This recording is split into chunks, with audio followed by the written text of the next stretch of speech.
Hopefully I don't break this again tonight. Tax dollars. Recording in progress.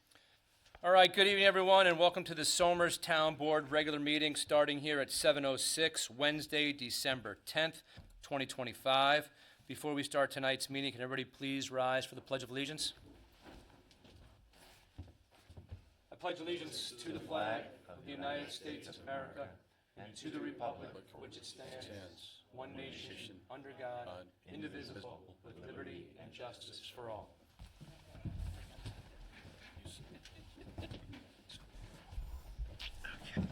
I was in kindergarten.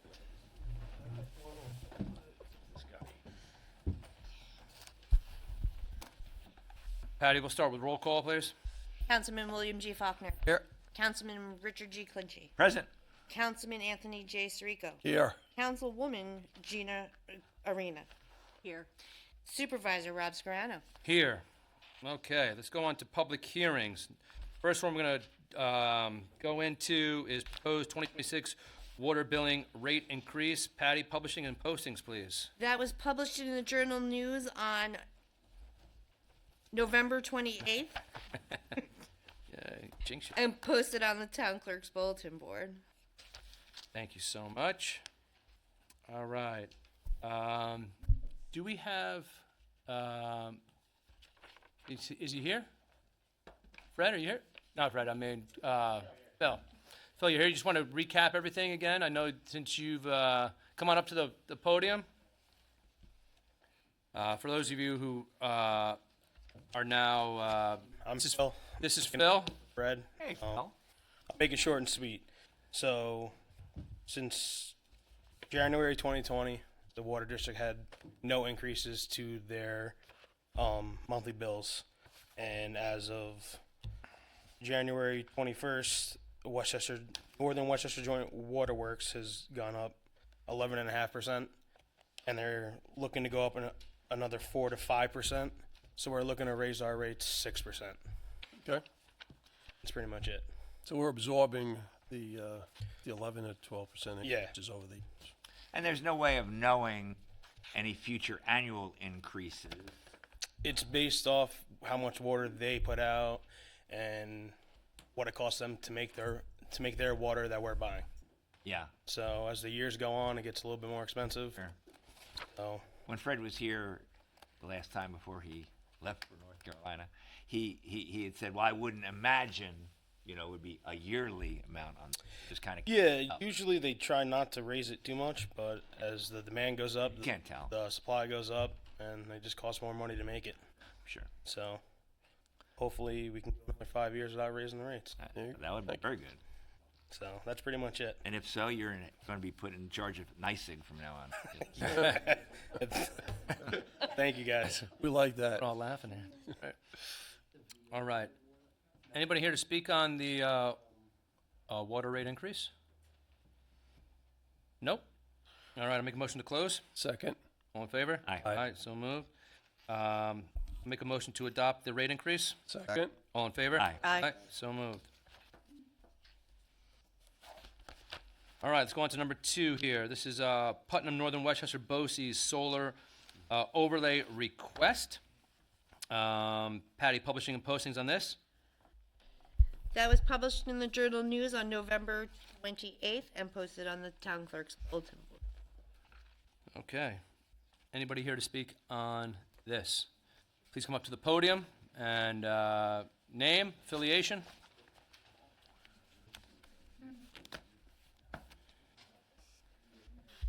Neil Boyle, District Superintendent, PNW BOCES, and proud Somers resident. And Neil. Hello, Neil. Hey, good. David Shaw, attorney for the BOCES. Hi, good evening. John Sanborn, account executive with Johnson Controls. John Sorelli, partner, MSA Architects. Thank you guys for being here. You guys want to give us a update where we're at and all that kind of stuff? So Well, we can give kind of just give the public some. sure It's been the last time. copies for the board to see. As you know, this has been almost a 3-year process, so we appreciate the cooperation. Michael Toey's been incredible, and Roland working us through this process. We appreciate it. We recently received our SED commissioner, Betty Rosa gave permission and signed all the permits. What's a little unique with these types of energy performance contracts is the permits are for buildings. So the solar array is part of that. So the approval of the array is embedded in all our building permits. And the way that works is that the buildings generate the building aid back to our components. Somers is one of our 18 districts that gets that benefit. So it doesn't stick out as a clear cut, here it is, but all of the scope of work and everything that was in the plan was approved by the Commissioner of Education. Could you just give us a sense of what the value of that's going to be to you? The entire, I'd say we spend anywhere between, and I know Johnson Controls has a solid number, it's about $800 to $1 million a month, depending on the total, like winter months, a little more, a little less. So the way the project works, it's about 21 million now. Tariffs get us a little bit as we purchase some stuff. But then what happens is we take an 18-year loan out and we pay it out each year with what we're going to save in the electric. So we're replacing about 2,500 lights, over 1,000 doors and windows. We're redoing every faucet to make it more efficient with water flow. We did all the lights already in most buildings. So this is one part of the project, though, that is stuck with a federal incentive. So we have to have 5% of the array built by the end of this month, Right. or we're potentially losing $2.9 million in federal incentive. When you say 5% built, does that mean actually built, or that would mean Panels, clear out? 5% of the panels have to be installed. 5% of the panels have to. So you're getting a capital benefit, right? You're going to get capital improvements, Absolutely. something? Capital improvements, what would that be value? Of The capital improvements that are going to be done? 21 and change. That's for the,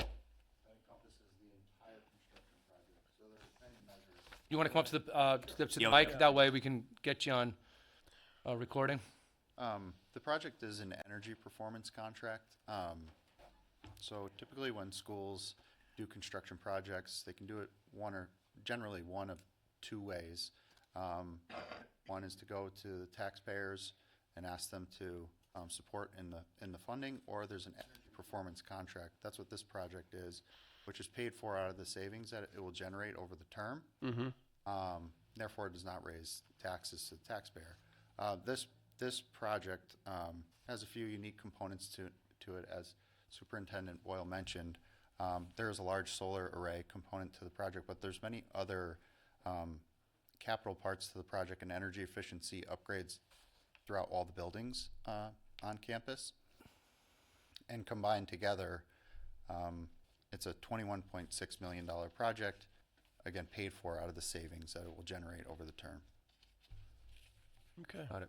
You know, we had, I'm saying 2012 maybe, Johnson Controls came here to look at, you know, you do big projects, and we have a little town, but we did have some business with you. One of the things that I remember, I mentioned this at the last meeting, is that your company retrofitted our performance energy contract on the Empire State Building and never closed the building. I thought that kind of got my attention. I said, well, all right, we got Elephant Hotel. It's very similar to the Empire State Building. So, but you know, I don't know. I forget what A happened. little bit more exactly. historic. But it was a good relationship we had for a short time. Jesus. Happy to come back and do an evaluation at any Excellent. time. While you're up here, go upstairs. Neil, could you just, I'm sorry, go ahead. You gonna say I something? got to work on that project. It was a great project. Oh, Neil, can you just touch on again a little bit for the people at home and people here in the audience again, exactly what BOCES does, not only for Somers, but for all of Westchester County? This way people can understand. I mean, I think people need to know that a little bit. Sure. So we're a little unique that we're beyond just our 18 components. So we have the primary responsibility to work with our 18 component districts, which is all of Putnam County schools and then Northern Westchester.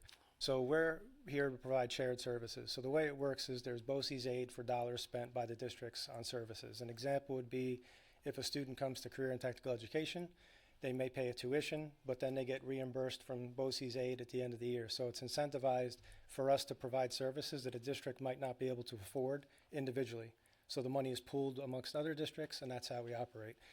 But context, we have over 60 districts that attend our special education programs. We serve beyond our 18 in our career and technical education, and we provide supports and professional development outside of the state, and in some cases even overseas, they come to us. So I'd like to say we're the best BOCES in the state, but we're here to be a service provider for our schools, and it's really incentivized to save them money and provide expertise that they might not have. Right. Thank you. You know, I guess also for the public here, I wrote a few things out just to kind of give everybody an overview about where we're at and where we came from and how we got to this point, right? I think it's important that people understand where that is. So this is to the people out there in the audience tonight, and also the people, the residents who may be watching this.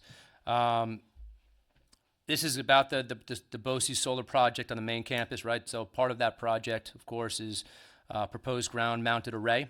It sits inside the town of Somers, and the residents deserve full transparency about what's happening and what the town has done and why we are doing it. So what happened? I know you guys issued a negative declaration under the secret law. They believe that the project will not create significant environmental impacts. And I want to say thank you for allowing us to review those as well, and having our engineers take a look at it, having our building department, highway department, everybody working together collaboratively. So thank you for allowing us to do that. I know you guys have started some upgrades and some clearing process already now. You just said that part of the thing is to get some, solar arrays up there by the end of the month. But you also plan to do, energy efficiency upgrades across your entire buildings and there as well. To let the people know, these improvements are positive, all right? But then again, they don't remove the town's responsibility to ensure the project is safe, it's compliant, and appropriate for the town of Somers. So that's why we're here having these discussions and the other discussions that we've had before. We do here in the town of Somers, we do support schools. And Somers also supports responsible renewable energy. I've been on videos and public things saying that I've always said I support clean energy and smart growth, but it must be practical, responsible, and locally informed. And that's sort of what we're kind of doing here today. So I know that the solar array is proposed within the residential R120 district inside our borders. Again, safety, transparency, and community protection always in place. Why we got involved, I kind of talked about that a little bit here. With the right path, so with Somers, the process that we did, and this is what's on the board on the agenda for this evening. What we did in anticipation of this as well is we adopted a solar floating zone. That's one we may approve tonight, specifically to give schools and institutions a clear pathway to propose solar while maintaining town oversight. The required steps: petition the town board, apply for the floating zone and Somers portion, and then also ensure proper setback, screening, buffering, and we'll kind of talk a little bit about screening as we get on into this a little bit as well. This is, again, to everybody out there, this is how local government is supposed to function. I've been a big protector of home rule, and having these conversations here and talking about it and protecting home rule, especially in a day and age when home rule is kind of being stripped away. This is one of the things that I've always preached, is that having the ability to talk to developers and have them understand the town, and for us to understand our concerns. So I do, again, appreciate you guys coming up here and having these conversations before. There's a lot of benefits with that, right? We chose to work with BOCES and not against them. Hold the line on safety and process to avoid unnecessary conflicts. We've worked with you, Neil. We've worked with you. We've worked with Johnson Controls. We worked with, I think you've worked with our town planner. You've worked with our town attorneys. You worked with our engineering consultants. You worked with our highway department. You worked with our building department, right? Fire Bureau. And the fire bureau as well, right? Yeah. Again, this is what you want to see when it comes to development of this sort, right? We've had different issues across the border where maybe it didn't happen, but this is what you want to see when it comes to it. And then, always having that dialogue and hearing from our residents. Protections that security, 9/11 signage, 911 signage, right? Extinguishers along, all that kind of stuff. 8-foot apron on the new driveway. That's an important piece of it. And then we'll talk about, so that's a requirement to keep Mosman Avenue and Pinesbridge clear of gravel, curb repairs. And And then again, more importantly, I know everybody's thinking about this there with having a 3.8 megawatts of a solar array, right? Roughly around 3.8 megawatts or so, that there's going to be some talk of maybe of a battery energy storage facility. Hard no. Hard no when it comes to battery energy storage facility, right? We have made our strides in our town code to make sure that battery energy storage is not a permitted use here in this town, and we're going to hold true to that. And I know you know that's what our stance is when it comes to that. And there's other things and people talk about with the different with ORES and that kind of stuff and 25 megawatts and everything from there and what they can do. But it's 3.8 megawatts on a field that we're trying to control there. We've been consistent from the beginning, right? Safety comes first when it comes to these. Residents should know here in town is that this is not anti-solar, right? This is not anti-school. This is pro-process, pro-safety, and pro-home rule. So again, thank you guys for working with us and making sure that we can relay these conversations and this to the public, because I think it's important that they really understand what the project is and how it benefits Somers and also benefits BOCES and what you guys do over there. So I appreciate it. Anybody have anything they want to add to any of that? Just some questions along those lines. Does the agreement call for the restoration and removal of the facility at the end of its useful life? I mean, you're setting aside funds to do that. How do you think through that? We like to think that it's never going to not be in use.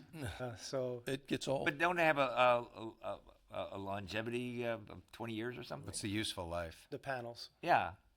Then Does Johnson Controls come in if you're still in that? You come back in and say 15 or 18 years, you change out the panels, or how does that work? What we envision is, one of the most difficult things is just the interconnection process with the utility. So once that's going to be established, that won't go away.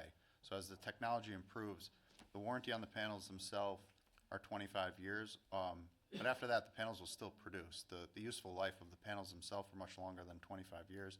But we like to think at that point in time, there'll be much more efficient technology where the racking is in the ground. We can come and do a retrofit of those, So you just switch them out. recycle the old stuff, Oh.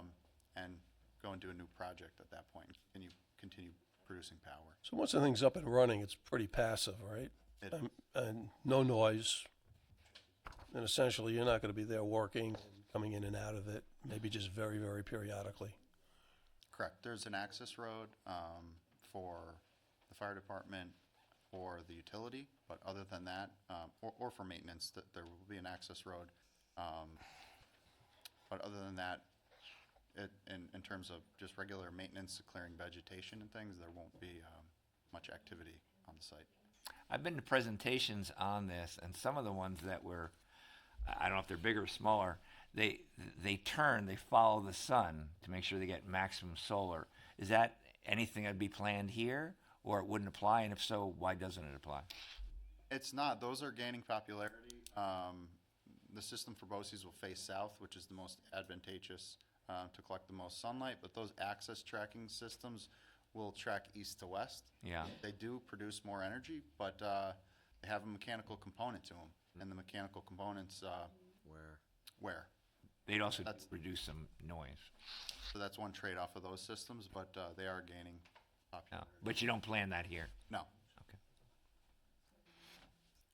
Just Go ahead. one thing on the screening. We were having some conversation on the screening. I've been up and down Pines Bridge Road. On Mosman, it looks like it's a 200-foot setback or so, so it's way out of sight. But, the screening on Pines Bridge Road, it's too obvious, I think. I think as part of this, we'd like some assurances or some, language in what you're doing that, you're going to maintain an adequate amount of screening, and that the local people driving up there or live, across the way from that are really not going to see any fences or anything like that. You'll put some screening there.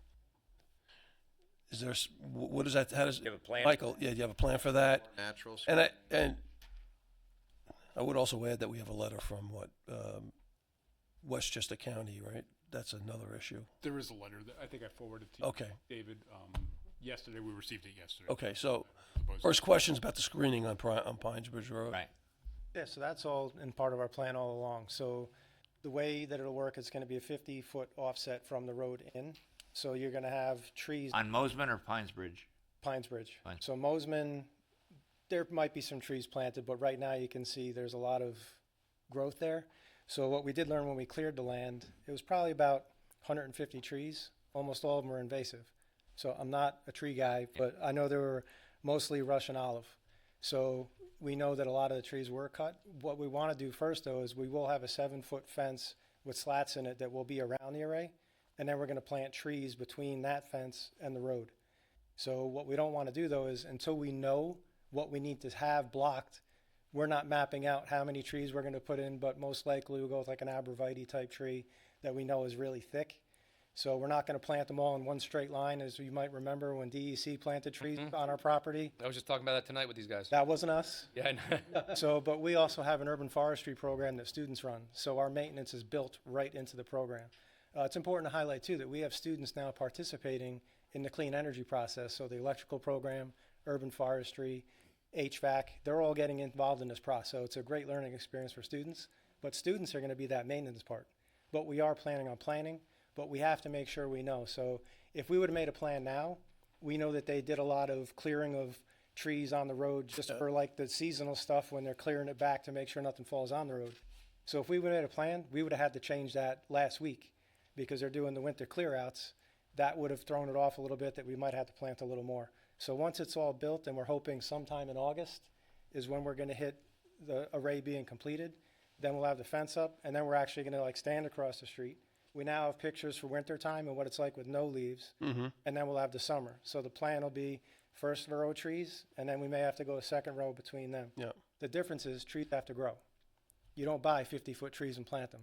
So we're going to have a little bit of patience as we go through this process for the trees to get to a level where they're going to be up way above that fence line and the solar top of the solar panels, which is about 10 feet, I believe. The fence will be 7 feet. So we do know that there's also the view up, so some of the houses sit down far enough. Yeah. They're not going to need a lot of tree coverage because the way they view up. But there are some houses we're going to have to get a lot more trees in that area just because the way they sit across from the lot. Well, I appreciate that. You know, it's the goal is that, you know, the local folks, when they look at that, they don't see Absolutely. fences or any, you know, equipment, and you sort of preserve the rural nature of, you know, what's happening on. In an ideal world, people are going to come down Pines Bridge and not even notice what it is. Now, of course, you can't block out everything, otherwise you don't get any solar power. Yes. But I mean, do we share that goal to the maximum extent, at least reasonable, to come down the road and you don't even notice what's over there on your property? That's our hope, but I think it's not realistic to think if you're coming down Mosman on the top, on the other side, down, you're going to see the panels. Yes, you'd have to. Yes. So like, And I was thinking more on Pines. put the Empire State's Building right there. There's no shot at blocking that. John? Can you- But the intent is the neighbors directly across. They Okay. will not have that view. But like I said, trees are small when you plant them. You know, you were talking about the types of trees, et cetera, and I'm sure you know, of course, and you might even use them as a resource now. You got Cornell Cooperative Extension in Westchester and Putnam, who, of course, could be of great use in determining what is the best to plant in that soil with that much sun. So I'm just offering as a Yes, suggestion. we work with them all the time. We also have what's called the Center for Environmental Education. Yes, I know. That's how I found out the exact trees we have.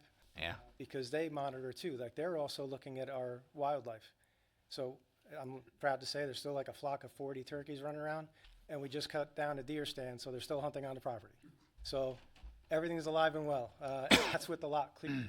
So we've been very careful and cautious through this, and we're relying on the resources of the departments we have that work with all of these agencies. Yeah, we'd certainly want this to be a model project in many ways. Absolutely.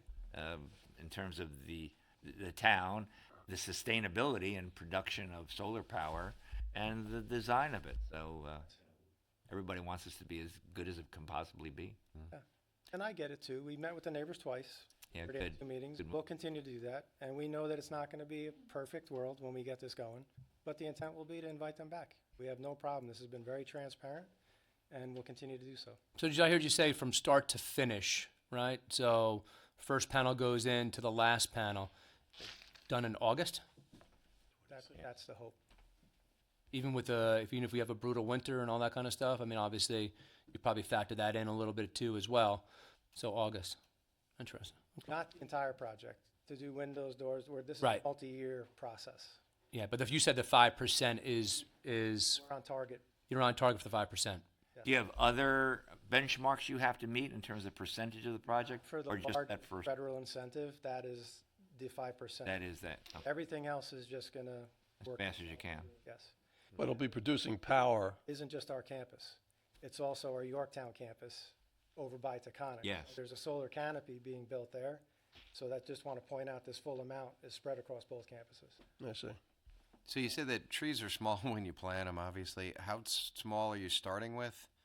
If we're talking about a 7-foot fence, how big are the trees going to be that we're starting with? Till we actually have it in and then like literally stand there and look, that's where we'll go from there. Part of the process though is there are landscape architects that are part of this process. But we want to be mindful and we don't want to just plant stuff and find out it's not what we should have done. Does the town have any say on that, or any? What if we're inundated here? Like, hey, Bosie's not listening. Do we have any say after this of an engineer going out and saying, "Wait a minute"? I'm saying this the most respectful way I possibly can, but it's like, as far as planting trees and things, I think there's nothing. Like, that's just, we're doing it because we want to do it and be mindful and respectful and a good neighbor. Yeah. So I don't think like how many trees we take down or how many we plant isn't really part of the entire process. We're doing it because we know it's the right thing to do. Got it. But they will be qualifying under a special use permit. So if the town board was dissatisfied with the plan, you could call them back in. I guess that's what I'm asking. And you will be able to do that if that was to happen. David? Yeah, we don't think that there would necessarily be that jurisdiction, but there will be cooperation. From the outset, we were just amazed at the effort of the supervisor, the attorneys, to work cooperatively to arrive at an intermunicipal agreement. And this BOCES, Neil said, they think of themselves as one of the leaders in the state. I've worked in over 100 school districts over 49 years. They are the go-to BOCES. They're honorable. They'll work with you. That won't be a problem. Yeah, there's no doubt about that. These projects last 20 years and things change over the years. And so having some understanding of what the expectation is makes sense, right? Of course it does. And so the structure of the local law authorizing the Tier 3 solar system, it does require a special permit. However, if it's an educational institution, the special permit is exempted if the Commissioner of Education signed off on the plans and specifications. So it establishes that someone reviewed the entire project, has the authority to approve it, and has approved it. So there is still, as Mr. Brony said, there's still a special use permit component. And, BOCES and the town do have a disagreement that originated a long time ago as to the authority and the town's authority to zone it. However, given the length of this, it's been going on for a year now, the cooperation amongst both boards, I don't see it arising as an issue. However, if it does, we can address it then. Okay. Yeah, I don't think that's an appropriate I don't think. round. Would you agree, David? Fair is fair. Cooperation is the goal, everybody. So typically in a situation like this, the school has authority to essentially instruct what they need to do on any school. Like, so Somers School District, they're going to do a project. They don't have to come to planning boards and so on. This was just a little bit of a unique situation where this property was on Somers side and the type of the facility maybe we required a review. And so it just makes us a little bit more unique, right? So we're weighing in, but the project's going through. So, I mean, that's, that's... You gonna say something? That's accurate. There's a conflict of jurisdictional authority to approve the project. The town's position has been that the town can exert local zoning over it. The Department of Education, through the education law, the commissioner can sign off on plans.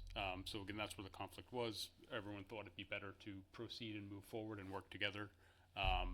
So although that conflict does still exist, it's not at a simmer. It's been No, relaxed, and everyone is. yeah, I will say that since our first meeting, we all got around a round table and had a discussion. I think we've been working pretty well with each other and making sure that the project and understanding our concerns and hearing what you have to say and being conscious of $20.1 million of grant funding in that regard. And I was And the value it brings to you guys. and the value of it. Listen, but also for the educational purposes itself. I mean, especially in this day and age where everything is going to HVAC and going into the environment and that kind of stuff, to be a leader in that regard when it comes to environmental conservation and doing it the right way and understanding all that. It's admirable that the next generation will learn about this in an environment firsthand and have firsthand experience doing it. I think that says a lot to what you guys are doing over there.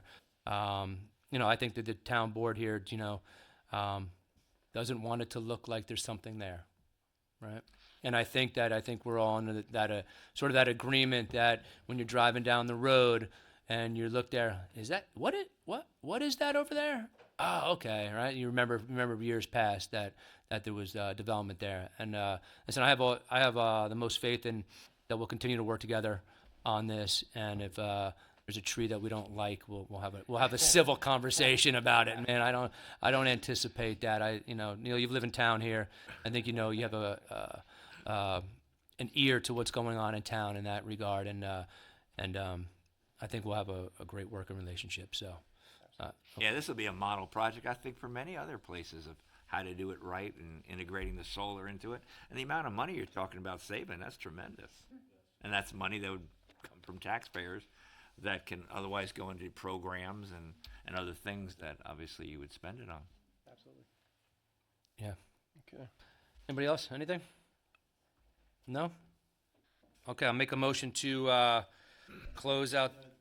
There might be community members. Oh yeah. Oh, sorry. My bad. Anybody from out there who would like to say something? Come on up, please. Or on YouTube. Are you sure? What are we talking, this is 3 minute? Nope, not yet. Not yet. Just on this one, Fred. Just on this. Gotcha.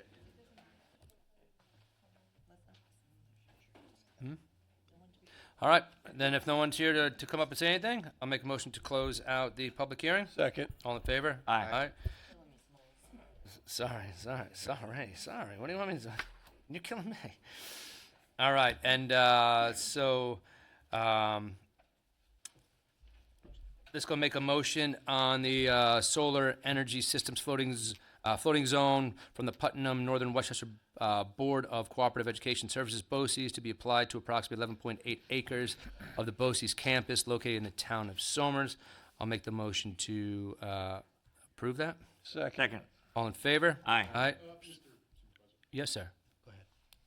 You have to make your determination for the secret proceedings prior to adoption. Make a motion to approve the secret, the neg deck. Second. All in favor? Aye. So moved. Now just retake the vote. All right, and I'll make a motion here to approve the zoning, the floating zone for the BOCES campus. Second. All in favor? Aye. So moved. Thank you. All right, let's go on to number 3 here. 2026. Thanks to our town planner, who I know spent a lot of time on this, too. Yeah, thanks, Dan. You didn't come up. Thank you, Dave. Yeah. Let's move on here to the 2026 preliminary budget. This is a continuation. We do have a few changes we'd like to make. Bob, do you want to come down at all? Bob Keel again. Ladies and gentlemen, 3 weeks in a row we've had Bob here. You want to pause and let everybody just leave? Thank you. Yes. Thank Joe. you. Good evening. Evening, Bob. So, there are proposed changes in front of you that we'd like to make if approved by the board, and I'll run through them. The first ones are for the general fund. Increase general fund personal services for longevity. It's due to the change in the contract for CSCA. Increase the park superintendent's salary by $6,606. Increase assessor salary $97.96. Increase nutrition director salary $1,711. Decrease the planning personal services, 2652. That's since the chairwoman has declined her pay for next year. Reduce supervisor equipment by 40,000. Increase police equipment by 32,500. Increase other benefits by 7,500. Increase energy and environment by 1,000. And to cover all that, we're going to increase the general fund fund balance for appropriated for this budget. Additionally, I think a proposal for the board is to reduce the tax levy to 2%. In order to do that, we would increase the use of the general fund balance by $40,325. Additionally, for the library, we are reducing their use of fund balance by $25,000. We're increasing their personal services by $290. That was just a small mistake.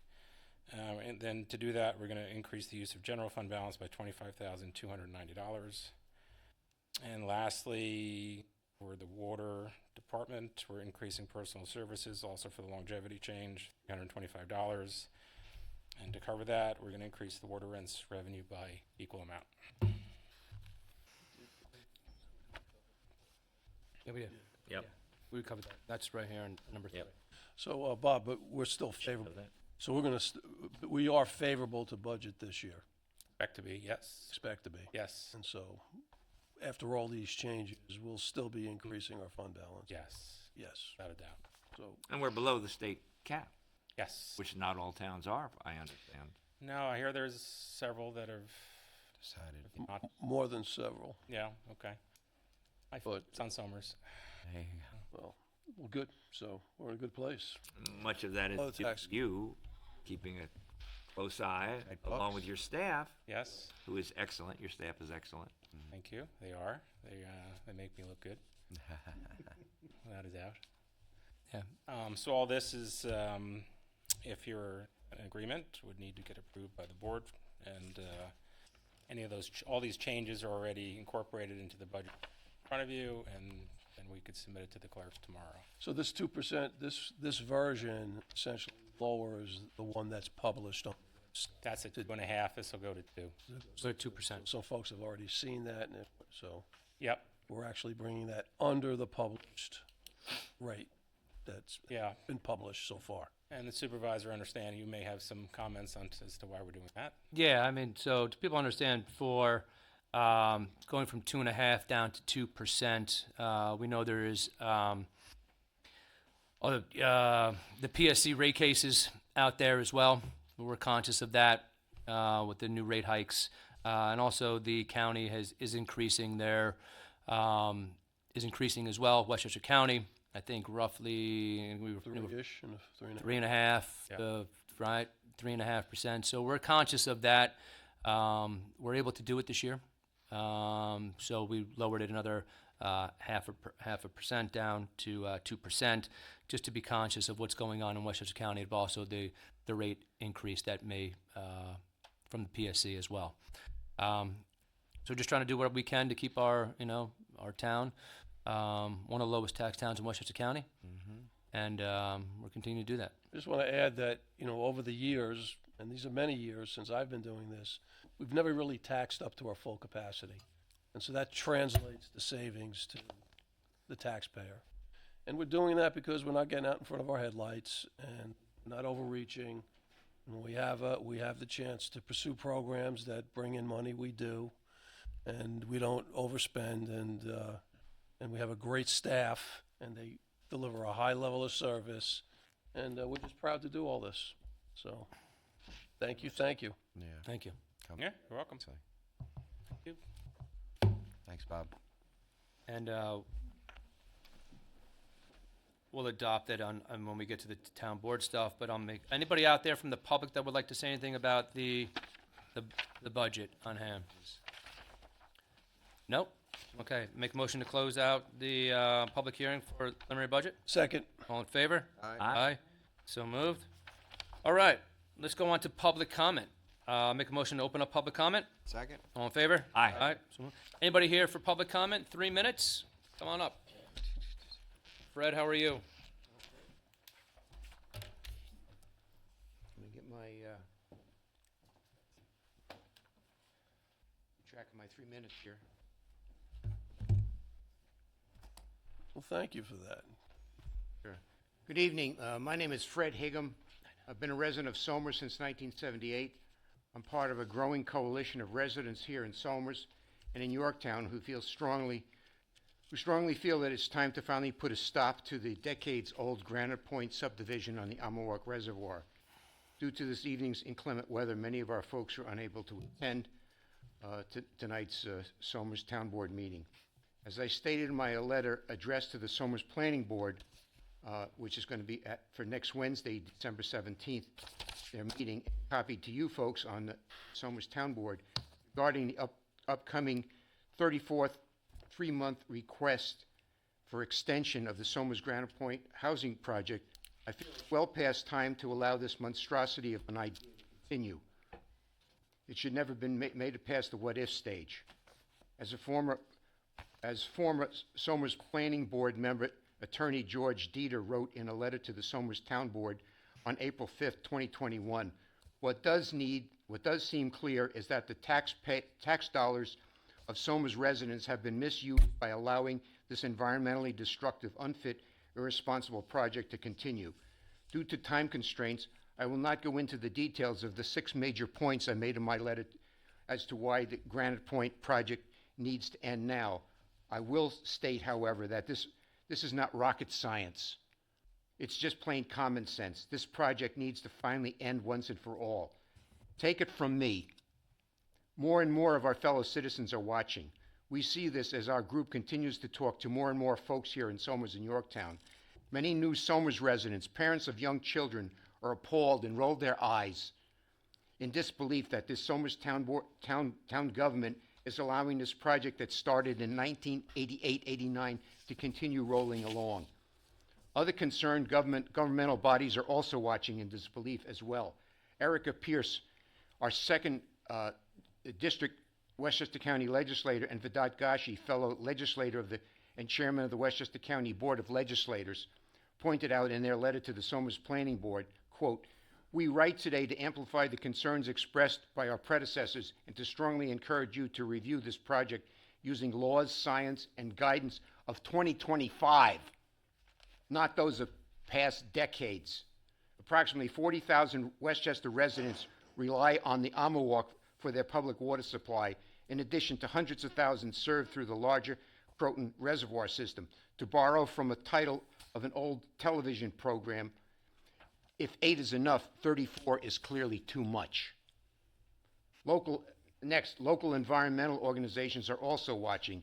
In their letter to the Somers Planning Board, Sarah Wilson and George Klein, officers of the Lower Hudson Group of the Sierra Club, wrote, "Morality alone, let alone your fiduciary duty to the people and sustainable future of Somers, should prompt you to end the totally unfit, irresponsible, ill-planned, and ill-approved land use proceeding by voting at your meeting on December 17, 2025, to deny any further extension of approvals to the Granite Point subdivision on the public water supply, critical environmental and ecological assets, and on major scenic resources."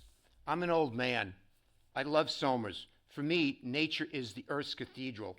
Special places like the Amawalk and Granite Point need to be preserved and protected for current and future generations to enjoy, not to be exploited by a few. Board members, it's your duty to halt the rubber stamping process for certain special interest in the town of Somers. It's your duty, as stated in the Somers Town Code, to protect the health and safety of Somers residents by your actions and your neighbors in Yorktown. 15 seconds. Beyond, I urge you to please finally put a stop to the development at the Amawalk Reservoir's Granite Point now. Thank you. Thank you. Thank you.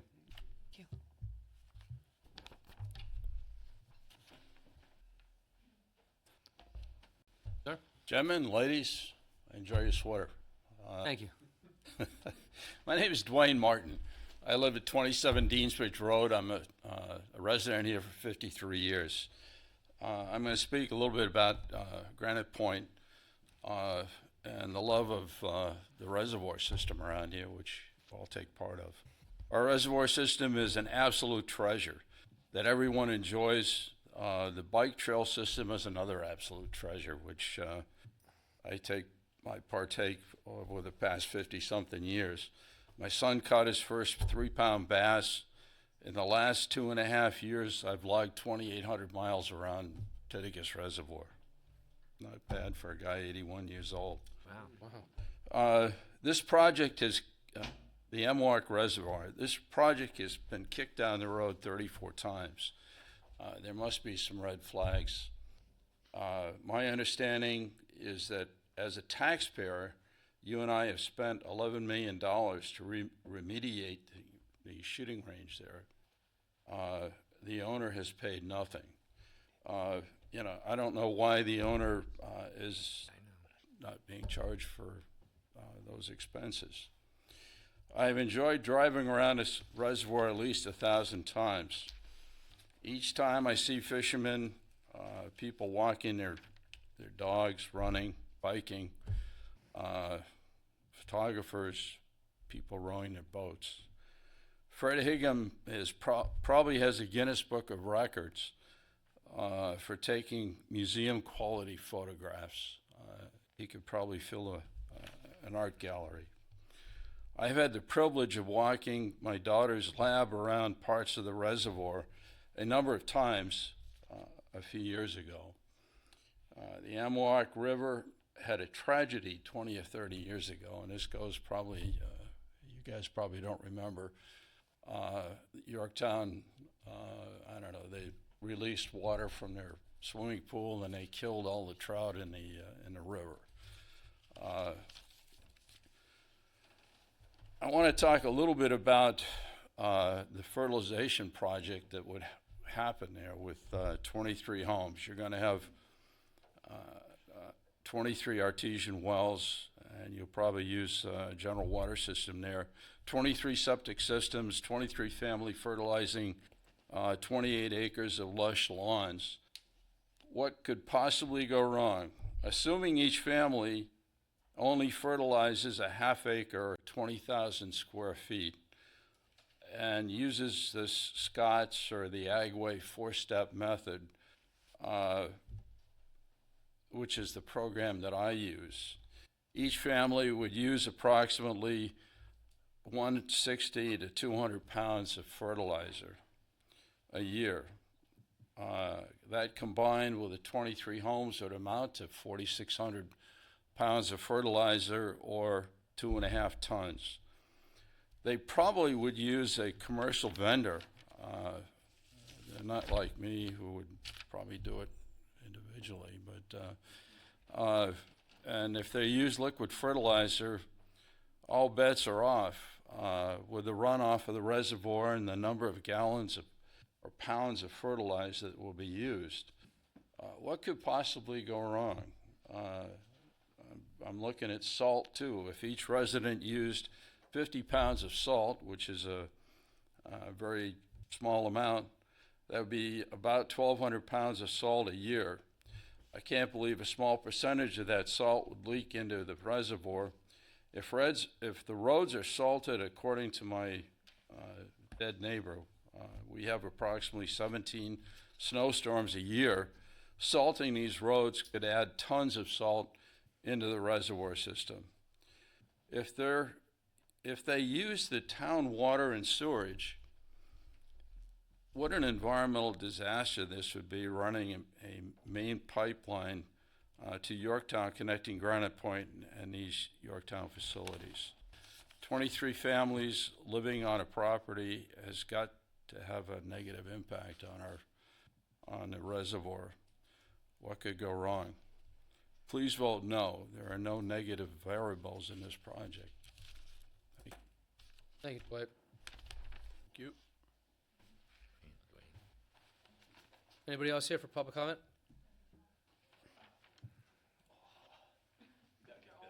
Take your time, Paul. Take your time. Paul Harold, Somers resident since 1959. I'm an old Tusker. Reason I'm here tonight is basically on the property that they want to put up on off of Mayapack Avenue behind the Tool Nut up there. I'm going to throw a number of questions at you, and you can answer them maybe afterwards. Number one, traffic. I sat here one night before the meeting. Somebody turned around, one of the lawyers or engineers or architect, whoever he was, said they sat there for a few hours at that light, and there was only 5 cars.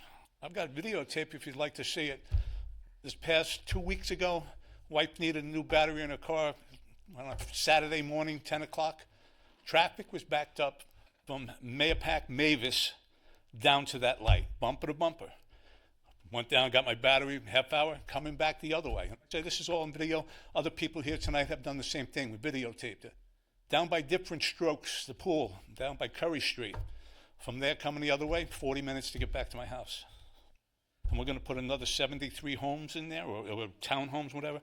Usually 2 people, cars per townhome. You're going to add another 150 cars there. You know, that's one question. The other question is with the low income. According to the Somerstown newspaper here, they said low income, we have met all the requirements. I'd like to know how many aren't in that area up there, because we have the one that used to be the golf driving range, and then we have the Muse, and then we have the other one, and I'm sure when they're going to build the new development behind the trader thing up there, they'll be sticking more up there. But it's, how many more low-income houses are there in Somers? I bet you not too many. And the other one, as soon as you go down by Whispering Pine, another development in there. Whispering, you know, they are low-income housing. So that's basically, you know, talked about, and Roland says to say hello to you, because I know those of you who know him, he's in the hospital for a little bit. But, you know, we're just concerned about that corner of Somers. You know, all of us, I've built my home up there when I was 26 years old, you know, and it was nice. I grew up in Somers, like I said, Somers School Districts, the whole bit. And still, when I know the, you know, growth is, you're not going to stop it. It just seems like we're changing laws. Like, another question, why do we have to change the zoning? Isn't it R40? Why change it? You know, to me, it doesn't make a difference. You know, we'll make it seem better. So, anyway, thank you for listening, and have a good night, and have a good holiday. Paul, just one quick thing, point of clarification. Generally, there's a requirement of 10% of affordable housing that the county mandates and we subscribe to as well, as opposed to low-income housing. Just a slight distinction to clarify. Okay. And I'm sure because of the Route 6 over there and buses and all that, I'm sure it's a very nice place. You're figuring you can, you know, throw a bus stop there and, you know, but they say, but the traffic on certain nights. I used to work in the Bronx. I get home to the Bronx to Whispering Pine in, you know, 25, 30 minutes, and then 40 minutes from Whispering Pine for the last 2 miles, 3 miles. So, you know, it's ridiculous. Thank you very much. Thank you. Thank you. Anybody else?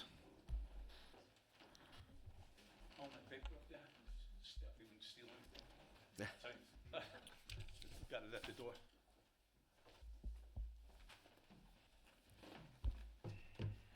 Hi, my name is Stephanie. I live on Lounsbury Drive in Somers.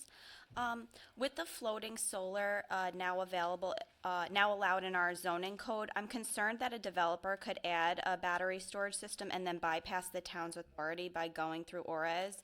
What can the town do to fully prohibit that that we could prohibit BESS locally and prevent a developer from going to the state for approval of a solar plus storage project? So let me stop you right there. Yep. Okay? Yep. So ORES, as you know, right, it's 25 megawatts. Yep. Right?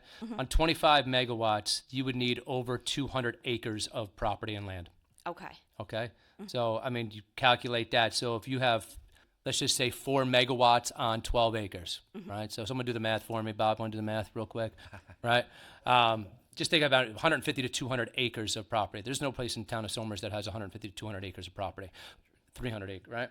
So also in our town code, right? Yep, you have the public utility, which obviously states that battery storage Is not a permitted use. Yep. Right? And I know we're very conscious of that, right? And if you look at the new floating zone for when it says that, right, it is 12 acres, I believe, right? 12 acres or less. Okay. Okay, so to get to that 25 megawatts, virtually impossible. Okay, so that's what I was wondering. I was just wondering what the thought process was behind it. Correct. We took BOCES as a starting point and then changed what our zoning was for that. Okay. Okay, so everybody understands that, right? Yes, I get it, 25 megawatts of, right, for ORES, but that's a lot of acres that someone would need to be able to build a facility, to add a BESS facility on top of it. So anything below a 25 megawatt would automatically go to the planning board, and you, the town, would have. Anything more than 12 megawatts. Okay. Can't go- so it's anything at 12 acres. So it's 12 acres, right? On the R120 zone. Right. Okay. Okay. Okay. So in an R120 zone, it is 12 acres or less. Okay. Sorry, I just. No. That I just want, because I think it's a great question, and It's- usually I don't answer these questions during public comment. Right. But I think it was important that you raised the concern, and I think it's important that we kind of lay it out there and give you the answer back on this, because I understand where all the concern is coming from. Thank you. Okay. But applaud your attention to the issue, the continued attention to the issue. Mr. Supervisor, just to add on that, the definition of solar energy system in Somers local law especially prohibits battery storage. Correct. Yep, thank you. Anybody else? No? All right, I'll make a motion to close out the public comment section here tonight. Second. All in favor? Aye. So moved. Thank you. All right. Patricia, department reports. Excuse me. I have reports in the town clerk, building inspector, zoning board of appeals, plumbing, Bureau of Fire Prevention, Parks and Recreation, Planning and Engineering, tax receiver, and director of finance. Thank you so much. All right, let's go on to business of the town board. Town of Somers update. For those of you who are paying attention on Route 100 and the repair of the culvert that is happening between the farm and along that way. So we just got update that is extended to mid-June now. June. January. Sorry, I had a. Sorry. I just had a heart attack. Can't even read my own handwriting. January. I think you said it that way. Yeah. Because now people are relieved. Yes. That it's not June. There's method to my madness. So mid-January, right? They've had a little bit of setbacks. There's some more stuff that they had to clear out. I did post something on Facebook about it. So mid-January is the new date that section of road will be open. Okay, let's move on. Long time. Yeah, it started a couple months ago. Let's go on to number 2, adopt the 2026 preliminary budget as the 2026 adopted budget with changes expressed here this evening. I'll make a motion to adopt. Second. All in favor? Aye. Aye. So moved. Nice work, gentlemen and ladies. Thank you. All right. Let's go on to North Edge Realty. Come on up, guys. Dave, do you want to say something first before these guys come up here? We're going to have Dave Smith come up first and say a few things before North Edge does.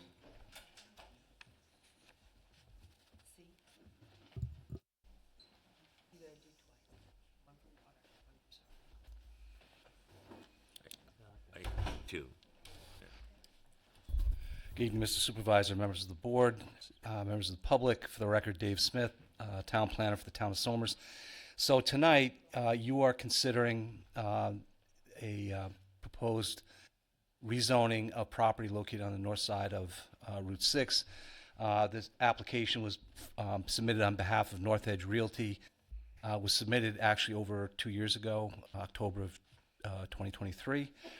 During that time, since then, the applicant has submitted a number of documents supporting the environmental record, going through all of the details that the State Environmental Quality Review Act requires you as the town board and as the lead agency for the rezoning to consider as part of the environmental record. You've held duly noticed public hearings. As part of that, you've had an opportunity to receive public comments from the other interested and involved agencies, including Westchester County, their Department of Planning, the Watershed Inspector General has weighed in on a number of comments, and I think it's important to note that while they were very critical, at least initially, the applicant and town's engineer, Mr. Steve Robbins, have gone through an extensive process of addressing those issues. Many of them are very specific, and typically you get to that type of detail when you get to the site plan process, which we haven't gotten to yet. We're still looking at just the rezoning and the impacts of the rezoning. So there has been a lot of attention on detail with respect to the potential impacts. At your last meeting, I believe it was your last meeting, you had your own independent third-party traffic consultant who came in and walked you through the traffic methodology that was used to evaluate the project's impact on the local road system. And that, if I can interrupt you. Of course. And that traffic engineer is totally independent of the applicant. Absolutely, yes. They work on behalf of the town of Somers. So they take a critical peer review of the methodology, the numbers used, how the analysis is prepared. So they did an exceptional piece of work looking at the record, making sure that the potential environmental impacts have been addressed to the maximum extent practical as part of this application, as part of this process. So what you have before you, before I have the applicant come up and kind of do a quick review, you have the EAF, Environmental Assessment Form. That's part 1, which was prepared by the applicant. You have parts 2 and 3, which were prepared by our office, the planning office. And then you have the reasons supporting the environmental determination, and I think that's something like 13 pages of documentation that looks at each of the impact issues that's identified as part 2 of the EAF and addresses them in detail as to how either there's no impact or if there is an impact, it's been mitigated to the maximum extent practical. Just like the engineering review with respect to the Watershed Inspector General. So there are a number of actions on the agenda for you to take, but I think that's a summary of the process, and you've undertaken an extensive process for the environmental review as part of this. And I would just ask if the applicant has anything to add as part of that.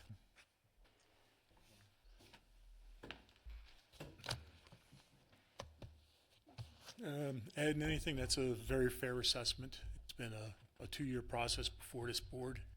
We've tried to answer any questions that have been raised by a number of different professionals or the town. And I hope you were happy with it and we move forward. Just one thing we had discussed earlier, and I'm sure you've done this, there's that family that lives right across from the exit from the church. And, you remember they were here and talked about that. And you said you would work with them to either, no one wants headlights going to their living room. And also those people there were the people who said, I don't want them making a left turn and come through my neighborhood. I think your traffic engineer said, we can stripe that so that it's the right-hand turn to go to the light on Route 6 rather than a left down into wherever they're going to go. Have those things happened? Yes, we met with the neighbor there. We've offered to mitigate any way he wants, do any kind of planting he wants. Headlights do not go directly into his house. Good. It basically hits property line between 2 houses. Yeah.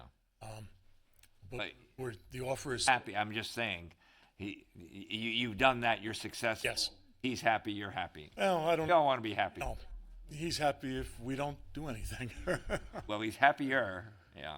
But we offered to mitigate any All right. way he wants. So we reached a satisfactory agreement At this point, yes. Okay. From a traffic management point of view, did you take steps to ensure that the traffic egressing that facility on Mayapack Avenue makes the right?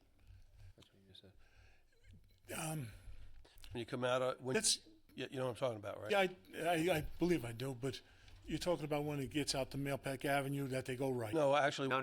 when he comes out to By the church. Route 6. Church. By the church. Onto Mayapack Avenue, people don't want them going left, Right. your traffic guy or you or somebody said, we can stripe it to make it go right. We can even put in a no left turn sign. Yeah, That- yeah, that's easily done.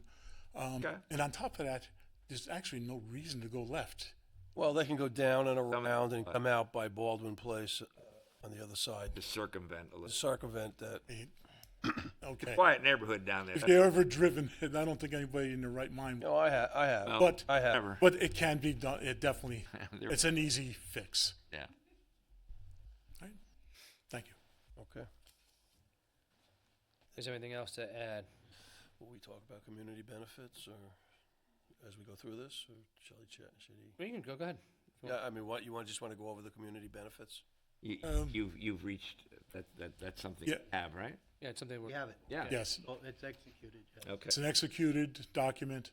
Community benefits, we're going to be removing the buildings that have been at Anglefly Preserve Park, I guess you would call it. We're going to be removing it, bringing it back to its natural state. Those buildings have been up since I was a young boy, a young kid. So they've been there since the early 70s.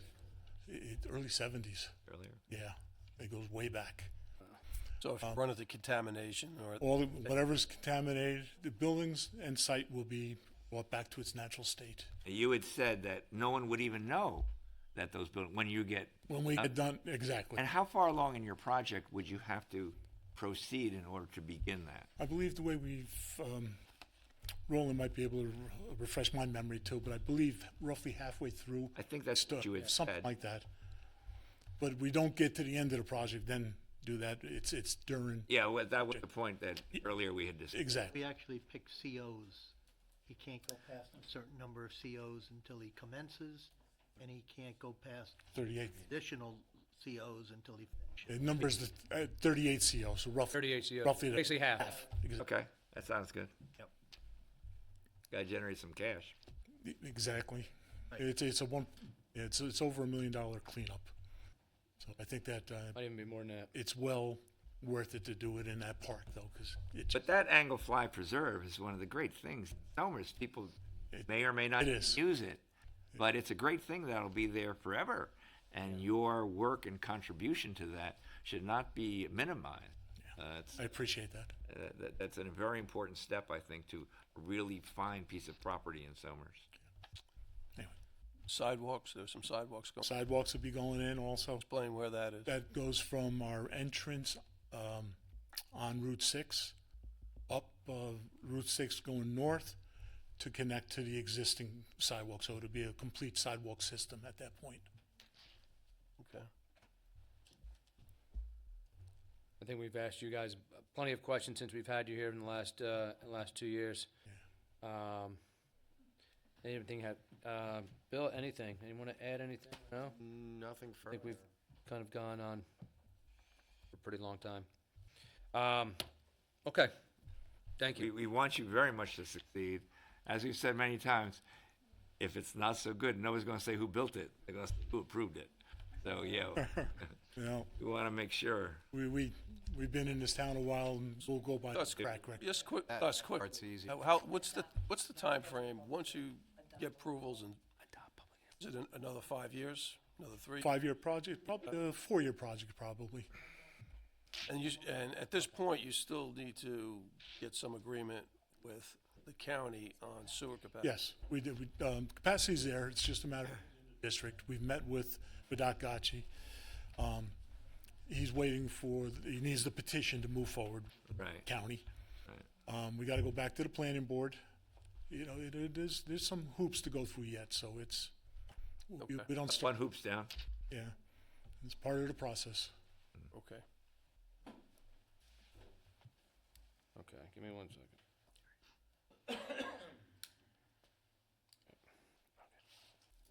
Is there a comment from the audience, Rob? And do we hear those at this point? Sorry, ladies and gentlemen. 101 fever at home, so. Okay. Cool bath. Merry Christmas. Yeah. Merry Christmas to Rob. I know. Go home. Happy birthday, Brady. I know, every year at his birthday. Okay, let's move on. Sorry about that. Let's move on to, let's go number A here. Consider draft environmental determination under SECRA, the full EAF. I'll make a motion to adopt. Second. All in favor? Aye. Aye. Okay, consider proposed zoning map amendments to allow for the construction of 73 townhome units inclusive of a 10% set aside for affordable housing units with an address of 294345 Route 6 and 5 County Line Drive to rezone from an existing R80 resident district and R40 resident district to multifamily residence Baldwin Place, MFR BP. And that's in the form of a local law. Yes. In the form of a local law, just add that. Adopt that local law. And we're gonna adopt the local, yes. I'll make a motion to adopt the local law. Second. All in favor? Aye. Aye. Abstain. Okay, and let me go on to here to numbers C. Adopt resolution extending the local water district. Patty, can we get a roll call, please, on that? I need a second first. Okay. Second. Oh, second. Thank you. Councilman William G. Faulkner. Aye. Councilman Richard G. Clinchie. Aye. Councilman Anthony J. Sirico. Aye. Councilwoman Gina Arena. Aye. Supervisor Rob Scarano. Aye. Okay, motion passes. Also, can adopt the resolution extending the local sewer districts. Second. All in favor? Aye. Aye. Oh, roll call, please. Sorry. Yeah. Sorry, roll call. You gotta do water and sewer. I did, yeah, I do, and that's why we. Separate. Councilman William G. Faulkner. Aye. Councilman Richard G. Clinchie. Aye. Councilman Anthony J. Sirico. Aye. Councilwoman Gina Arena. Aye. Supervisor Rob Scarano. Aye. Okay, motion passes. D, authorize supervisor to execute the petition to extend the county sewer district to include the subject property.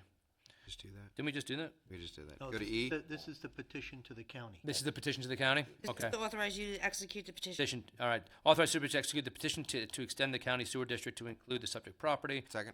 Patty, can we get a roll call, please? Councilman William G. Faulkner. Aye. Councilman Richard G. Clinchie. Aye.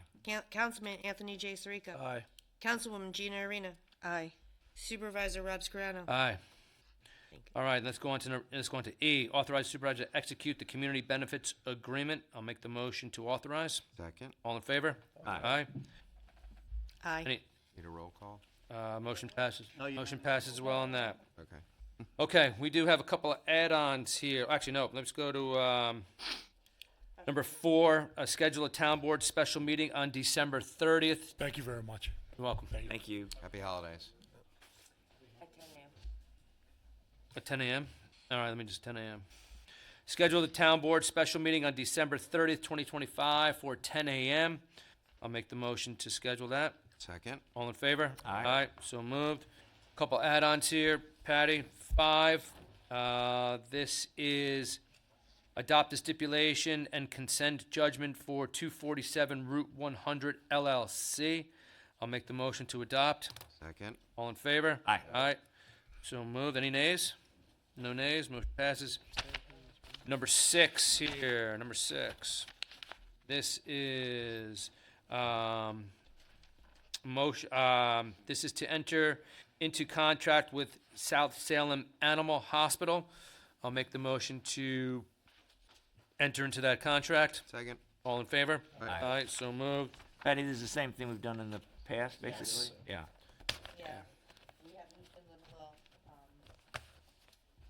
miscommunication and sort of we're a little outdated and Ags and Market's really coming after Oh. them. Oh. Okay, and we have, Patty, last add-on here is number 7, and that is to change the date of the January 15th meeting to January 22nd. Proposed. The proposed date of January 22nd. I'll make the motion to change. Second. All in favor? Aye. So moved. Okay. Financial, we do have some little business there. So we had a resident donated, Ron Bauman, in the amount of $251,826, spot 46. Ron, thank you so much for donating that to the town. Second that motion. Thank you, Ron. It's amazing. Gentleman called our office. We talked to him several times. It's a nice thing to see when people want to give back to their community that they were involved in. So, Ron, thank you so much. Very generous. Very generous.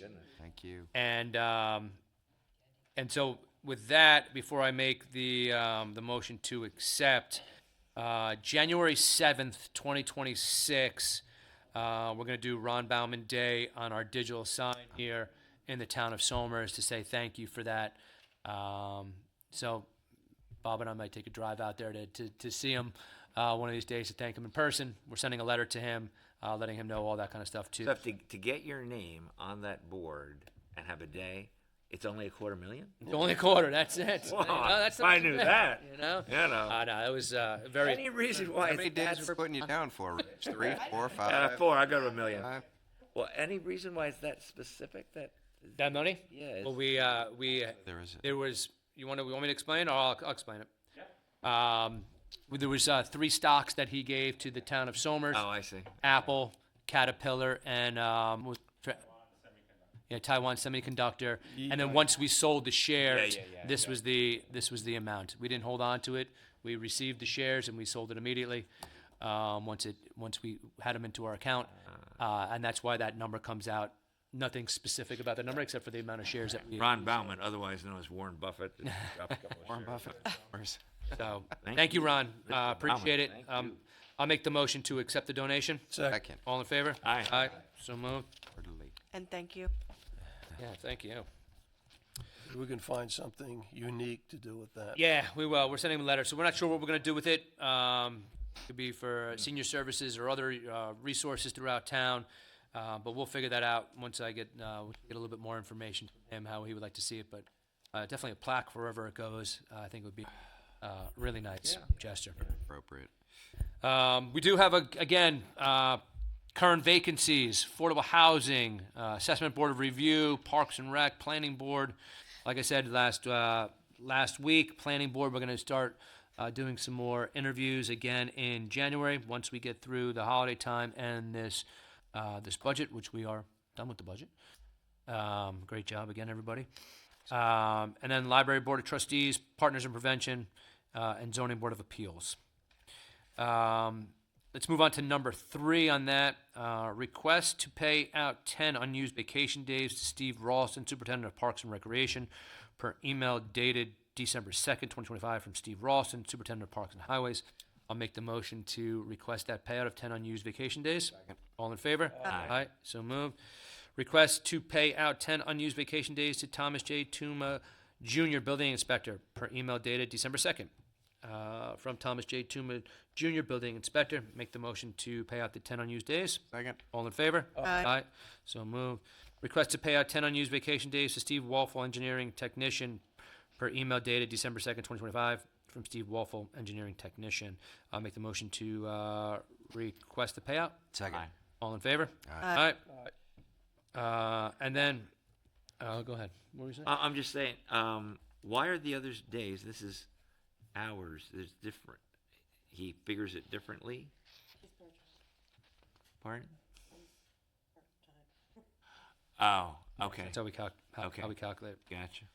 And number 6, request to pay out 109.5 unused compensatory hours to Brian Leaker, Police Chief, compensatory. Police Chief, per email dated December 2nd, 2025, from Brian Linkletter, Police Chief. I'll make the motion to request the payout. Second. All in favor? Aye. Aye. So moved. Oh, this is why you stayed. Oh, I get it. I get it. Ratify the supervisor's December 3rd, 2025 signature on the stipulation of agreement between the town of Somers, Philip Quillis, and CSEA Local 1000 to appoint Philip Quillis as the acting water and superintendent at an annual rate of $117,500, effective November 24th, 2025. I'll make the motion to ratify. Hey, wait a minute. Yeah, let's make it sit a while. Sweating there. We want to thank you, Phil, for stepping up. Hey, you're there when we need you. Thank you. I'll second. Hey, all in favor? Aye. So moved. Phil, thanks for stepping up, man. Just throw you right into the fire. Okay.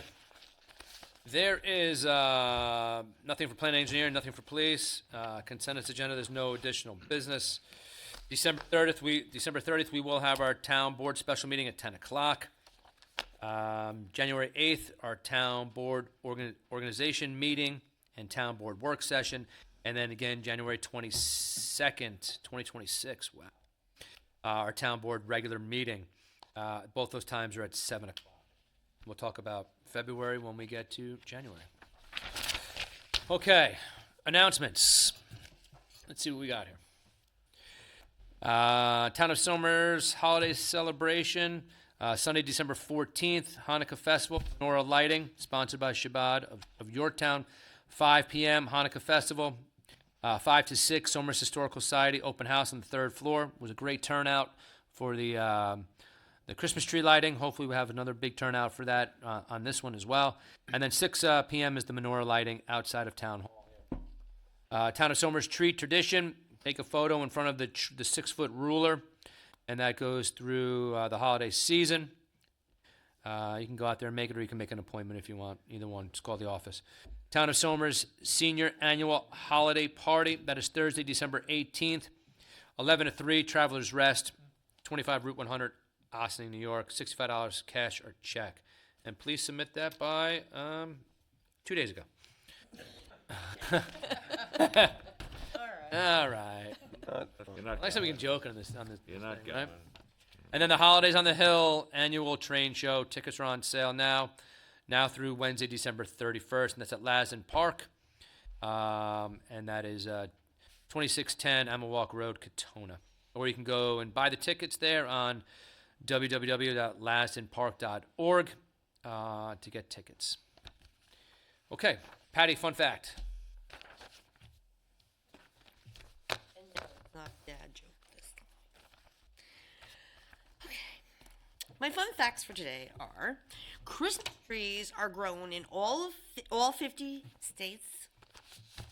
The world's largest menorah is in New York City. And the oldest fruitcake was 114 years old and had been passed down in one family for generations to generations. Still just as terrible as the original. Who likes this cake? I don't know. That's disgusting. I don't know. Yeah. Holiday fun facts. That's what we're Holiday fun fact. Thank you. Love it. Oh, there's this- What happens on the 7th day of Christmas? Bill, anything you want to add? Yeah, thank you, Somers, for an absolutely great 2025. Another fabulous year. Financial responsibility, another state championship, another graduating class in the high school. Everything is just pointing in a great direction. Very happy holidays, Merry Christmas, Happy Hanukkah, and a happy, healthy New Year. Yeah. Ditto. And I was reading about elves the other day. And elves, if you go back in time, it was fascinating. Elves, if you go back in time, were all evil elves that brought bad spirits, going back to, I think, Norse legends, where they would visit you at the night and bring them. That started to change, and it seems like in the 1800s, not till the 1800s, and that was the night before Christmas, and that's where St. Nicholas or Santa Claus, whichever one they're using that, was a jolly old elf. And with that, it started to change over the course of time, and that ended up in being Buddy, the elf, who was at the tree lighting the other day. was. That was a great connection right there. Anyway, so they become little elves who are all good people. Thank you. Gina, anything? Yes, I want to say thank you to all of you for the warm welcome towards the end of this 2025, and I'm looking forward to working with all of you in 2026. Thank you to the town of Somers for supporting me, and met a lot of people at the tree lighting, and it was just a really fantastic event, and I'm looking forward to the menorah lighting. And I want to just give a quick shout out to Roland Ciafrone, who will be having surgery tomorrow morning, and we are hoping and praying that everything goes well. and he's a very big presence in the town of Somers, especially for our veterans. So you got this, Roland. Amen. How did he term it the other day? His tee off time? Yes. Yeah. His tee off time is 6:30 a.m. Yes. 6:30 a.m. I'm glad he's got a sense of humor, and hopefully. So everybody think about him tomorrow. Tony, anything? Bill, thoroughly prepared and thought out. I say ditto. Wishing everybody a Merry Christmas and a Happy Hanukkah and I guess a New Year, right? We're going to be we're going to have a trifecta. And, you know, so for myself, I became a grandparent the year before last. I became a grandparent this year, and I think we have one coming next year. So it's been years. I wish everybody a great holiday. Thanks. Happy holidays. Happy holidays. Yeah, so just to end on that, again, happy holidays to everybody out there. Merry Christmas, Happy Hanukkah. Thank you to the town of Somers for everything you do. I mean, there's a lot of families out there during this time of year. There's a lot of organizations who are collecting toys and money and doing so for the families in the town of Somers, those who cannot afford it. And just keep that spirit up, everybody, please. It's so important. If you know somebody and they don't have a place to go, and for the holiday time, invite them over.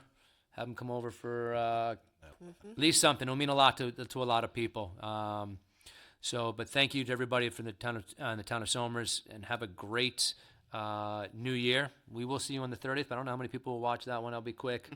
3 or 4, maybe about 5 minutes. I don't know about that one. Yeah. Oh, that will not be televised. So this is it. No. Come live. And a big shout out to my son, who's home right now, but his birthday's coming up, 14 years old. Nice. And hopefully he can rally for this weekend. Saturday we are going to the Ranger game. Feel better. So his birthday's on Sunday. So happy birthday, Brady. I'll see you in a few minutes. Great. Good night, everyone. I make a motion to adjourn. Second. All in favor? Aye. So move. He has